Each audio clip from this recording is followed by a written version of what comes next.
Hello guys! So for today's video, naipost ko na yung Christmas evening, mga kaganapan ng Christmas evening namin magkakapamilya na magkakasama. Well, hindi pa kami buunan kasi may kulang pang isa yung kapatid kong pangalawa. Nasa Taytay, Rizal, napakalayo. At yung time na yun ay meron silang business na talagang nag-boom yung Christmas. Itong Christmas na to. So, kailangan nila munang mag-skip na pumunta dito kasi every Christmas tsaka New Year pupunta sila dito, pero dahil sa nag-boom yung mamihan nila, kailangan muna nilang unahin yung syempre pagkakakitaan nila. So kaya hindi sila dumating ng Christmas, pero hopefully sa New Year makarating sila. Pero kung hindi, okay lang kung valid naman yung reason nila.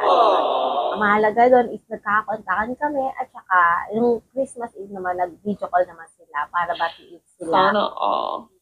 Nanay at tatay ko at saka yung buong pamilya. Syempre ako na rin.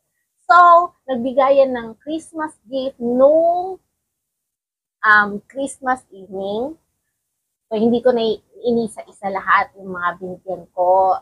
Nakita nyo naman sa video kung ano yung mga Christmas na gift sa mga pamangkin ko. So, yun na nga, hindi ko na inisa-isa. Pero ngayon, ay yung Christmas gift reveal na natanggap ko nung Christmas evening ay ipapakita ko sa inyo.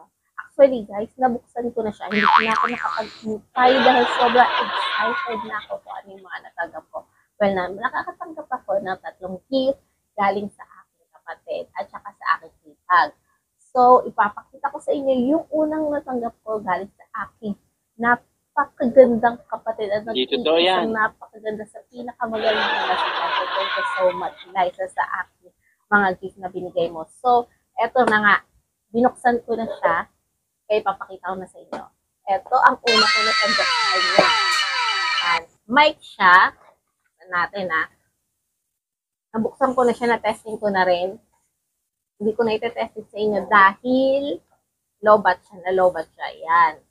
Uso siya ngayon, nakikita ko to sa sa TikTok, uso siya ngayon. Yan. Ito, napakaliit na mic niya, parang speaker. Ito, may speaker siyang maliit. Yan. Pwede ko siyang dalhin sa kahit saang lugar. Halimbawa, pupunta ako sa mga kaibigan ko, ganyan. Hand carry lang siya, pwede siya sa maliit na bag, so pwede. Tapos, yung charger niya is, ayan lang, charger ng cellphone. So, pwede siya kahit hindi siya lagyan ng battery. Tapos, ito sinacharge din to, ayan. Guys. So, yun. Kasi mahilig kasi ako kumanta. Pag halimbawa wala akong ginagawa o boring ako, ganyan. Yung mic ko, guys, na nakikita nyo before sa mga vlog ko, nasira siya. So, dinispose ko na, kaya wala akong mic nang hiram ako sa kapatid ko. Siguro, na-realize niya na napapagod na siya kakaabot sa akin. Kaya yun, binihan niya ako ng mic at saka ng speaker. So, magagamit ko siya talaga. Tuwing boring ako at gusto ko kumanta. Yan. Yan yung una kong natanggap, mic at saka yung speaker. Ngayon, ang pangalawa kong natanggap sa kapatid ko ng babae, nabibili ko natin, ay ang tumbler. Yan, tumbler na tanggap ko. Barbie pa talaga. Yan. Kasi yung tumbler na binigay niya sa akin last year, nasira na siya, hindi na siya umilaw. Tapos nabasag siya ng mga pamangkin ko. Ayan. Ayaw pa yan. May tumbler na ako ulit na bago. Thank you, sis, sa pangalawang regalo. May bago pa talaga. So yan, may magagamit na ulit ako ng tumbler. Talagang kinkam niya pa talaga. Tapos Barbie. Thank you so much. Tapos lagay na natin sa kahon. Ayan. Tapos ang pangatlong regalo na binigay sa akin. Ang pangatlong regalo binigay sa akin naman ng hipag ko ay ito. Isang deodorant. O baho daw kasi. Yeah, joke lang. Kasi yung deodorant kasi, nakita niya kasi siguro na napawala na, paubos ko yung ginagamit ko. At saka isang spray mist after ng makeup. Kasi, di ba, nag-makeup ako tuwing lumalabas ako. So, eto, magagamit ko siya talaga actually. So, thank you so much. Michelle Rivera sa regalo. Talaga magagamit ko po. Hindi na rin ako bibili ng another deodorant pagka naubos na yung sa akin. So, makakatipid talaga. Thank you so much sa mga regalong binigay nyo. I appreciate